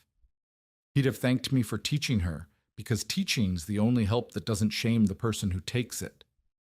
They built a thing together that spring that neither could have built alone. Ellen wanted a shaving horse she could work without a second pair of hands to hold the bolt, because Basile's hand could not hold a bolt steady much longer, and she would soon be splitting alone. Basile knew the old design and could not do the joinery his hand no longer allowed. So she cut, and he directed, and between his knowledge and her hands, they made a bench with a footworked clamp that gripped the bolt, while both her hands worked the draw knife. And when it was done, Basile sat on it and worked a shingle one-handed and laughed, which she had heard him do perhaps 3 times. They worked well together in that way through the warm months, his eye and her hands, his 40 years and her strength. And there were afternoons when he would set her a problem and sit back and say nothing while she solved it wrong and then solved it right. And she came to understand that the sitting back and saying nothing was itself the last of his teaching. He was training her to do without the voice at her shoulder, because he knew, before she let herself know it, that the voice was going away. Every silence he held while she puzzled a thing out, alone was a rehearsal for the winter she would puzzle everything out alone. But they were not the same, and the difference between them came out that summer in a clash that neither of them softened. It was about the notebook. Ellen wanted to give the methods away, draw them for anyone who asked, copy the pages, put the 6-inch gauge in every hand in the county. Basile thought her a fool for it. "You bled for this," he said. "You near died for it. You want to hand it to Curtis Vane and Alma Petch for a thank you and a dozen eggs? Charge them. A thing given free is a thing thrown away. They'll not value what cost them nothing. My father gave his knowledge to every apprentice who came through that shop," Ellen said, "and he died poor, and every one of those men could feed their families. A method I keep dies with me. A method I give outlives me. I'd rather it outlive me."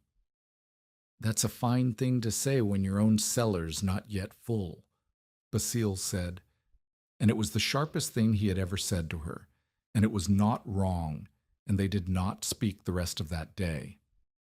But she did not change her mind, and in the end he did not try again to change it, and she came to understand that his anger was not really about eggs or money. It was that he was old, and his hand was failing, and he had never had a book to give. And here was a woman young enough to spend her knowledge freely, because she trusted she'd have more, and some part of that was more than he could easily watch. By late summer, his hand had worsened past working. The 2 frostbitten fingers had never fully come back, and the old river injury climbed his arm on cold mornings now and would not let go. A letter came from his daughter in Green Bay asking him to come and live where there was a doctor and a warm house and people to do the lifting his hand no longer could.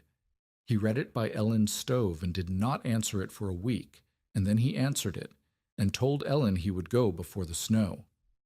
He gave her his fro.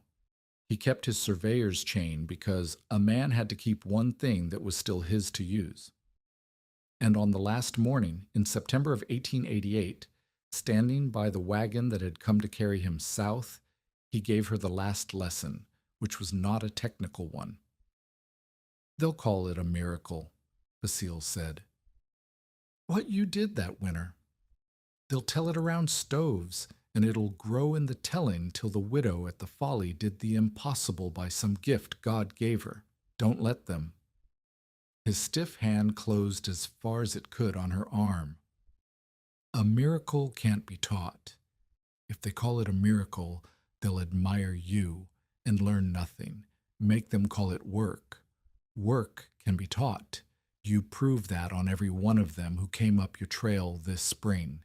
Keep proving it." He climbed onto the wagon. "You wrote it all down." "Good. A miracle dies with the saint. Work lives in a book." Then he was gone down the trail, an old man with a chain and no fro, and Ellen stood in the road a long while after the wagon was out of sight. She did not weep where anyone could see, and there was no one to see, so it did not matter. She went back into the cabin and she took down the fro he had given her, and she split shingles until dark, badly at first because her eyes would not stay clear, and then better, and then well, because the hands he had taught did not forget what the grief in her chest wanted to make them forget. The fro was in her hand and the man was gone, and the work was the same work, and she understood then what he had meant on the night of the storm, the difference between needing him and remembering him. She had needed him in November. She only remembered him now, and remembering, she found, could still lay a straight shingle. That night, she wrote his river story into the book, and the shaving horse design, and the argument about giving the knowledge away, both sides of it, hers and his, so that whoever read it after would know that the woman who gave it freely had been warned by a wiser hand not to, and had done it anyway, and why. Some knowledge is only true if you keep the objection to it written down beside it. The following spring tested whether she had learned him or only leaned on him. The thaw came fast that year, Too fast, a week of warm rain on deep snow, and the country could not carry the water off quick enough.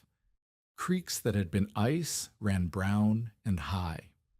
And down in the low ground where Lydia Vane kept her boarding house, the water came up through the floor of the storeroom where Lydia kept the seed potatoes for half the settlement and the boarding house's whole winter stock of preserved food. And it kept coming. Lydia sent the neighbor's boy up the trail at a run. Come, the water's in the storeroom. And Ellen went because people came to her now instead of the other way around, and because Lydia had earned it twice over. She went without Basile, and that was the whole of the test. There was no old man with a chain to tell her where the water would go. There was only what he had put in her hands and her book. She read the ground the way he had taught her to read cedar, looking for where the grain of it ran, where the water wanted to go.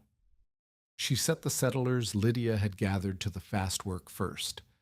Everything off the storeroom floor and onto racks built waist-high from mill slabs, the seed potatoes up out of the rising water before they drowned and rotted.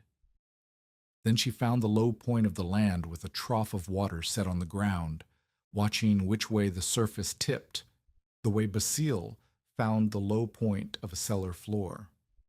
She had the men cut a diversion trench above the storeroom to turn the hillside water aside before it reached the building, and she had them open the blocked outlet below Lydia's low floor so the water already in had somewhere to leave.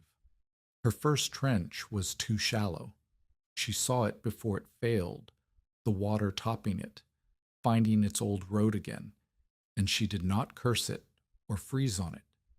She had the men deepen it, and where the ground was still frozen a foot down and fought the spade, she broke it with a bar and a maul on her knees in the cold mud, because the seed potatoes of half a settlement sat inches above water that was still rising, and there was no time to wait for the ground to thaw itself polite. For a bad quarter hour, it looked as though the deepening would come too late.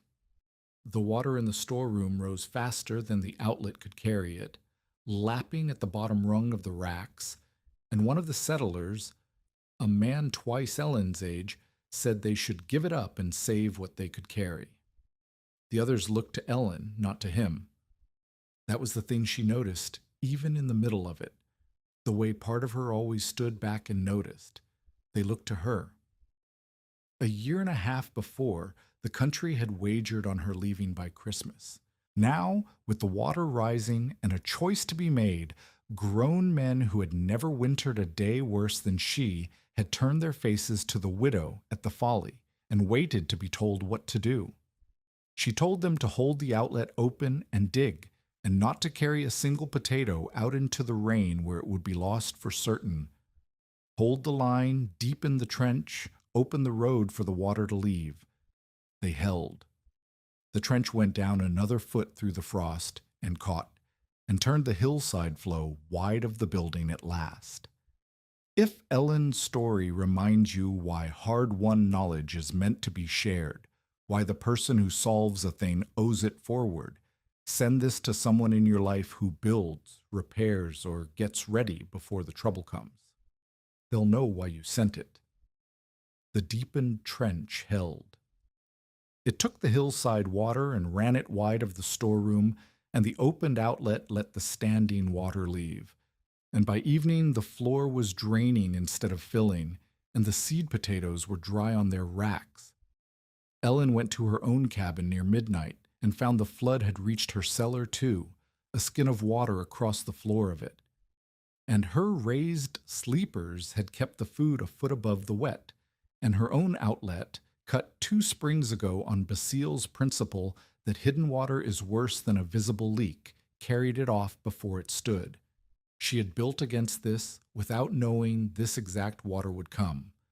That was the whole of what Basile had tried to teach her. You do not build against the storm you can see. You build against the one you can't. Lydia stood in her drying storeroom the next morning and looked at the racks and the trench and the open outlet. And she looked at her own low floor, which had flooded, and she thought of Ellen's raised floor, which never had, and whatever part of Lydia Vane had still, in some corner held out, had still half believed that the widow got lucky, that the winter was mild where it counted, that clever was no substitute for wood. That part of her went quiet for good. "I'm raising my floor," Lydia said. "This summer, on sleepers like yours, and I want the cellar drawing again, the one with the 2 vents. I threw the first one out." She looked at Ellen. "I was still betting against you when I threw it out. I'm not anymore." Meanwhile, Wallace's country was springing its own leaks, and this time the leaks were his. The Pritchard partnership ran a logging bunkhouse a day's haul to the west, and that bunkhouse had a roof laid the ordinary way and a floor laid on the ground, and after 2 hard winters it leaked at the roof and rotted at the floor, and the men who slept in it began to talk. Word of the widow's cabin had reached even the company's own crews. When the bunkhouse roof let the March wet in on sleeping men a 2nd year running, 2 of Wallace's best hands packed their turkeys and left, rather than sleep another season under a roof that failed when the widow 18 miles off had built one that didn't. Wallace ordered his crew not to consult Ellen.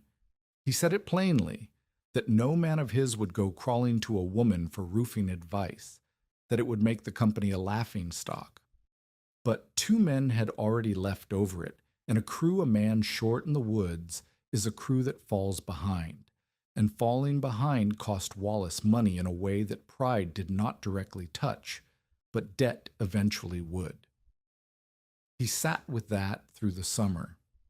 His pride told him one thing, and his ledger told him another, and the 2 of them argued in him the way Basile and Ellen had once argued over the notebook, and pride is loud, but the ledger, in the end, is patient. In August, a hand came up Ellen's trail that she did not expect.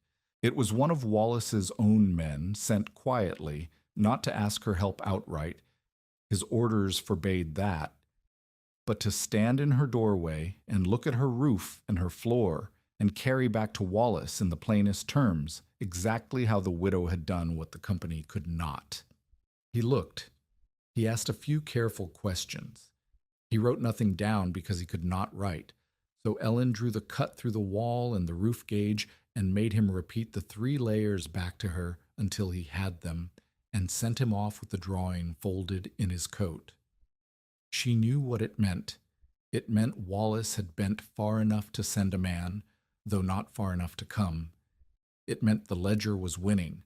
It meant that the brother-in-law who had dumped her at the Folly to freeze, who had offered her $20 and then $140 to give up and go, was now mon through a hired hand and a folded drawing, and without once saying the words, asking the widow how to keep his own men dry.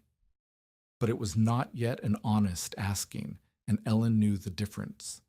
A drawing carried off by a hired man was still Wallace taking what he needed while refusing to owe for it.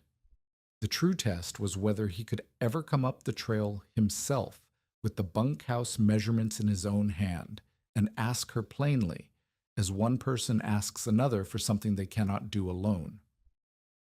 That autumn she got her answer to a different question first. She was splitting shingles on Basile's bench in the low light of an October afternoon, a woman alone with a fro and a full cellar and a book thickening with pages, and she looked up to find a wagon stopped in her road. Not Wallace's.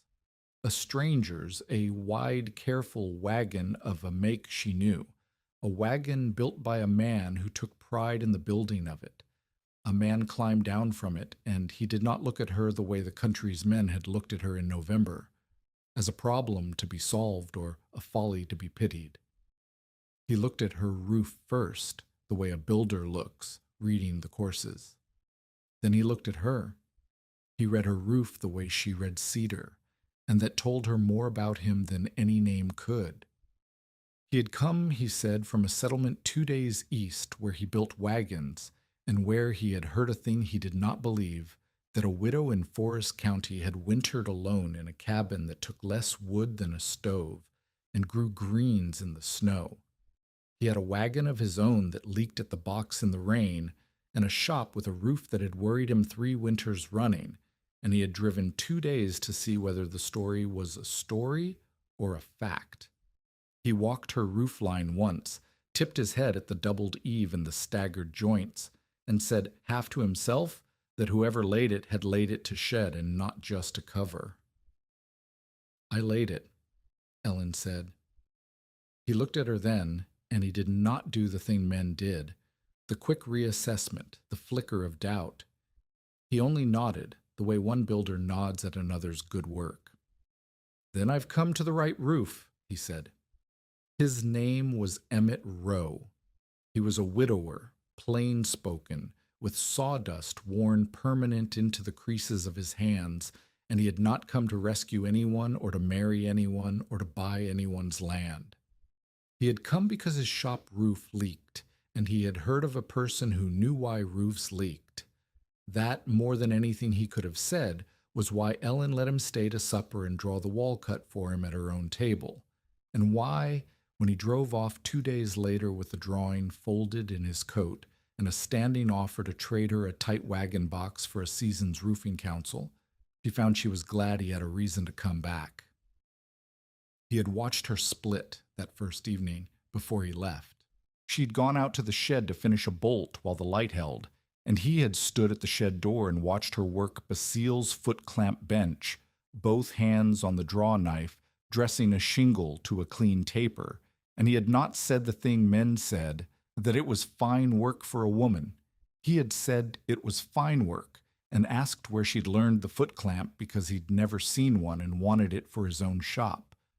She told him about Basile and the crushed hand and the design they'd made between an old man's knowledge and her strength, and Emmett listened the whole way through without once telling her he could improve it, and asked at the end only whether she'd let him copy it.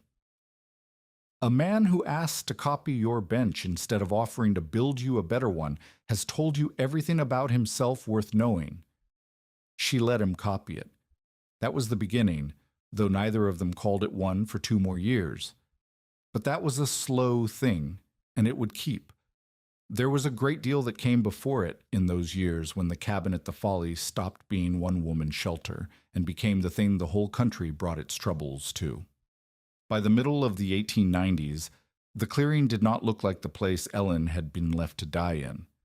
The original cabin still stood at the heart of it, but it was a workshop now and a schoolroom as much as a home. The demonstration house, the settlers called it, the place you went to see the thing done before you tried it yourself. Beside it stood a long covered shed where cedar bolts seasoned out of the weather and dressed shingles stacked by the thousand. A sash bench under a lean-to, where Ellen still repaired windows the way her father had taught her a lifetime ago in Oshkosh. 2 seasonal crews worked out of the place now, splitting and roofing and cellaring across 3 townships, and the crews were made of people the country had once had no use for. A widow, a pair of half-grown boys with no land, 2 women who had learned to lay a course as straight as any man. Lydia Vane kept the accounts. She had raised her own floor and dug her own cellar the summer after the flood, and she had a head for figures that Ellen did not, and she took over the ledgers and the food storage teaching both, so that a settler who came for a roof went home also knowing how to keep a cellar through to spring. Settlers brought samples now, a rotted shingle, a crumbled fistful of daub, a drawing of a wall that would not stay warm, and laid them on Ellen's table the way patients lay a hurt in front of a doctor, and Ellen read them and told them what had failed and why. The standard sketches, the wall cut, and the roof gauge and the 2-vent cellar were copied by hand so often that Lydia finally made a clean master of each and kept them in a tin, and settlers copied from the copies until Ellen's drawings hung on cabin walls in places she had never set foot. A day at the clearing in those years began before light. Ellen was up first, always, with the stove and the fro, and by the time the sky went gray, the shed was ringing, the flat knock of maul on fro, the long tear of a good split, the scrape of the draw knife dressing a ridge.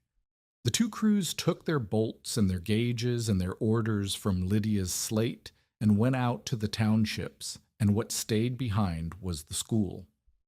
On any given morning, there might be 3 people at the demonstration house who did not know each other and had come 11 and 14 and 20 miles for the same reason.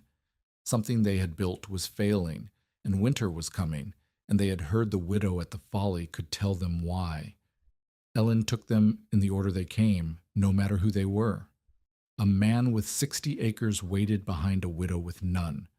That was a rule of the place, and everyone learned it, and no one who had waited his turn ever forgot the lesson in it. The demand grew faster than the crews could carry it, and that became its own kind of danger. There came an autumn when the orders ran 3 deep and the first hard frost came early, and Ellen had to do the thing that went hardest against her nature, which was to turn work away, to tell a family from the far township that her crews could not reach them before the snow, and that they must lay their own roof from her drawing or wait a winter she knew they could not safely wait. She sat up 2 nights over it. In the end, she did what Basile would have done. She sent them not a crew, but a teacher, one of the boys she had trained, with the drawings and a froe, and instructions to make the family lay every course themselves under his eye, so that the knowledge stayed in that township after the boy came home. It cost her a finished roof and gave the country a second person who could build one. She came to see that as the better trade, though it never stopped aching to turn a frightened family away. She sent teachers instead of crews more and more after that, and within a few years there were people laying her roofs in townships she had never once visited, taught by people she had taught, and the knowledge outran her the way she had always meant it to. A method she kept would have died with her. A method she gave away could not be killed, because to kill it now, a person would have had to reach every cabin in 3 counties at once, and no winter, however hard, could do that anymore. She taught always the way Basile had taught her: demonstration, failure, correction.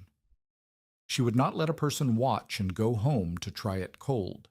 She made them do it in front of her, and do it wrong and do it again. A settler laid a course of shingles with the joints all in a line, proud of the neat rows, and Ellen poured a cup of water down it and let him watch the water find the aligned seam and run straight through to the lath.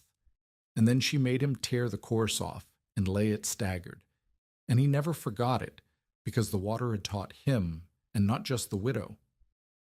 A family dug their cellar too close under a sill stone, and Ellen stopped the digging and showed them how the whole weight of the wall traveled down through that stone into the ground, and how a hole dug under it would let the wall follow the hole.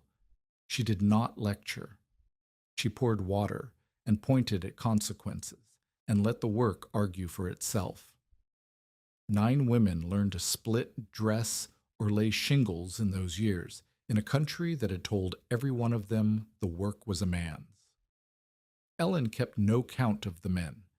She kept the count of the women, quietly, in the back of her father's book, because she remembered standing in the mud in November with a country full of men wagering on how fast she'd fail, and she knew what it was worth to a woman to be handed a froe by someone who assumed she could learn to use it. One of them stayed with her longest.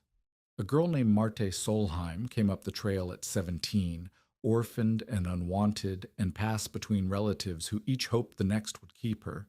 And she came not for a roof but for work, and Ellen put a froe in her hands the first hour. Marthe split badly for a week, worse than Ellen had, and cried once out of frustration, and swore she had no hands for it. Ellen did not comfort her and did not let her quit. She only turned the bolt for her, and said what Basile had said to her on the cedar, that the wood had already decided, and the girl had only to agree with it faster, and by the end of the month Marthe was dressing shingles clean enough to sell.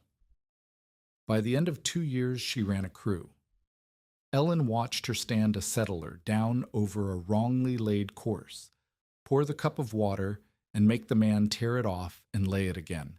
And Ellen recognized every word of it, because they were her words, which had been Basile's words, passed down a chain that had started with an old river driver's crushed hand and would go on now past all of them. That was the whole of what she had built. not a cabin, a chain. The country itself changed in ways a person could see from the trail, where once a rider passed cabin after cabin, sagging under rotted roofs and set on bare mud, banked with nothing but snow and hope. Now there were tripled cedar roofs shedding clean, low earth banked neat along the sills, and here and there, catching the winter sun, the bright rectangle of a south window with green behind it. You could tell, riding through, which families had come up Ellen's trail and which had not, because the ones who had came through February with color in their faces and food in their cellars, and the ones who had not looked in March the way the whole country had once looked every March. The change did not happen all at once, and it did not reach everyone, but it reached far enough that a traveler passing through remarked, without knowing why, that Forest County wintered easier than the counties on either side of it, as though the cold itself were somehow gentler there. It was not the cold that had changed, it was the people, and one woman had changed them, one cup of water and one torn-off course at a time. And then, on a hard, bright day in the autumn of 1892, the last of the doubt walked up her trail on its own 2 feet and put its hat in its hands. Wallace Pritchard came alone, on foot the last stretch because the road was rutted, and he carried a folded paper. He did not ride up appraising the property this time.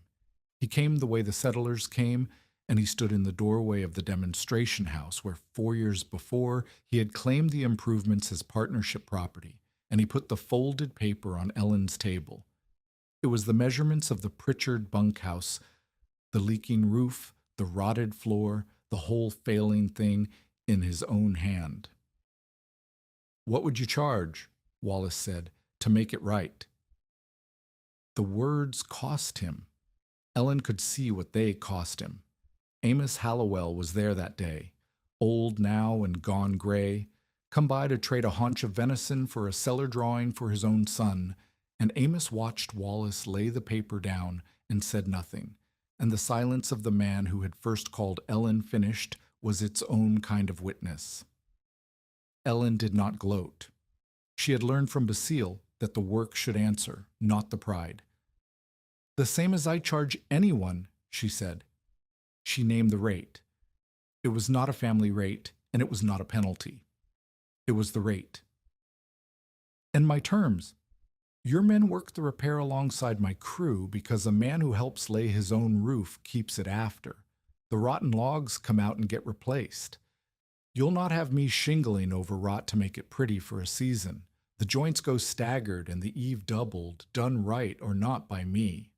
The company pays Lydia and my trained hands directly, in coin, not through you. And the drawings stay mine. You're buying a roof, Wallace. You're not buying how it's made." Wallace's jaw tightened at the drawings. But there was another storm coming. Everyone could read the autumn sky by then, and his bunkhouse would not carry his crew through it, and his crew would not sleep under it a third winter, and he had done the arithmetic that pride had kept him from for 4 years, and found that the ledger had been right all along. For a moment it hung there. Ellen had given him room to refuse, and both of them knew a man like Wallace might take it, might pick up his paper, and walk back out into the cold rather than be told his terms by the widow he'd meant to bury. Amos, by the wall, watched the two of them and did not breathe. Then Wallace looked at the roof of the demonstration house over his head, the roof that had held 4 people through the storm that was meant to finish her. And whatever in him had spent 4 years fighting, the plain fact of it finally sat down. "Done," he said.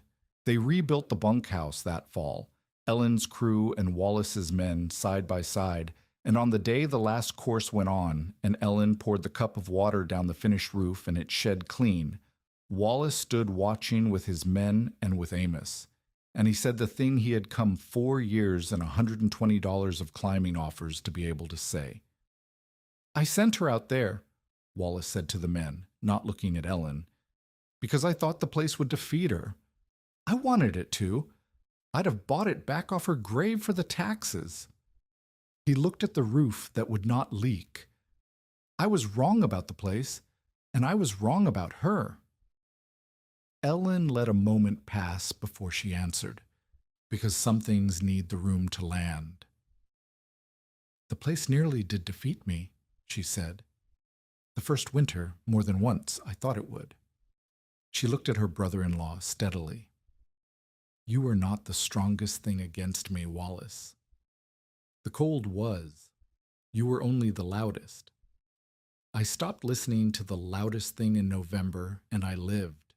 If I'd listened to you, I'd have signed the tract back for train fare, and you'd have your cedar and I'd have nothing, and neither of us would ever have learned that a wall you daub without packing fails at the face. She almost smiled. You taught me one thing worth keeping. You taught me that the people most certain you'll fail are the people who most need you to. Wallace paid the invoice in full without shaving $1 off it, which for Wallace was a form of apology more honest than the words. And when he got back to the company office, he did a thing no one made him do. He took out the partnership ledger and entered Ellen's timber boundary along the old blaze line, in ink, in the company's own book, so that no Pritchard after him could ever pretend again that the cedar in the hollow was anyone's but hers. It was not love, and it was not even friendship. It was a proud man setting the record straight because the record had beaten him, and it held. And that was enough.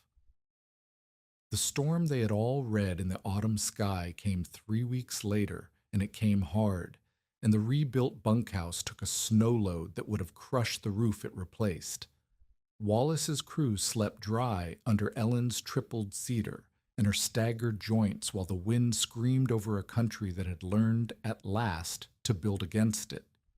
A man who had left the company rather than sleep under the old roof came back that winter because the word had gone out that the Pritchard bunkhouse no longer leaked, and Wallace, who could have taken the credit, told the returning man plainly whose roof it was. That telling cost Wallace more than the invoice had. He had spent 4 years unable to say the widow's name without a sneer in it, and now he said it flat and fair to his own crew, and something in the country shifted a final degree when he did. The loudest doubter had become not a friend, but a witness, and a witness for the defense is worth more than a friend because a witness has no reason to lie. There was a night that winter, Ellen heard later, when the snow lay heavy on every roof in 3 townships, and not one of the cabins built to her drawings lost its cover, while 2 built the old way went down under the load. She did not celebrate it. She sat by her own south window with the greens dark behind the glass and the fro on the wall, and thought about the ones who had gone down the old way, and about how a thing you know and cannot make everyone hear is its own kind of cold. Then she banked her fire and slept, because there would be more people up her trail in the morning, and morning always came whether she had grieved enough or not. Emmett Rowe all the while kept finding reasons to drive 2 days west. The wagon box he'd promised her arrived tight and true and never leaked a drop. And after that he came to trade roofing counsel for wagon work, and then he came to help with a roof that needed more hands than her crew had spare, and then he came without a clear reason at all, and they both let the reason go unspoken. He was not a man who talked about feelings, and neither was she. So what they had built, they built the way they built everything, with their hands and in plain sight. He rehung a door that had dropped on its hinges. She dressed the sash for the new windows of his shop when he moved his trade west to be nearer. They worked a whole summer's roofs together before either of them said a word about it, and the words, when they finally came, were as plain as the 2 of them. They came at the end of a long day on Alma Petch's new roof, the last course laid, the 2 of them sitting on the ridge in the evening cool with the country going gold below them. And Emmett said, not looking at her, that his shop felt wrong now on the nights he drove home, and that he'd got tired of the driving, and that he wondered whether she'd object to him building nearer still, near enough to stop driving altogether. Ellen looked out over the roof they had just made, and said she'd have to see how he laid a hearth before she decided a thing like that. And Emmett laughed. And that was the whole of the proposal and the whole of the answer, two builders agreeing to share a roof, and neither of them ever told it any grander than that, because grander would have been a lie. He moved on to her land, not she onto his. The tract stayed recorded in Ellen Harrow's name. Pritchard she had let go of by then, kept only the Harrow that was her father's.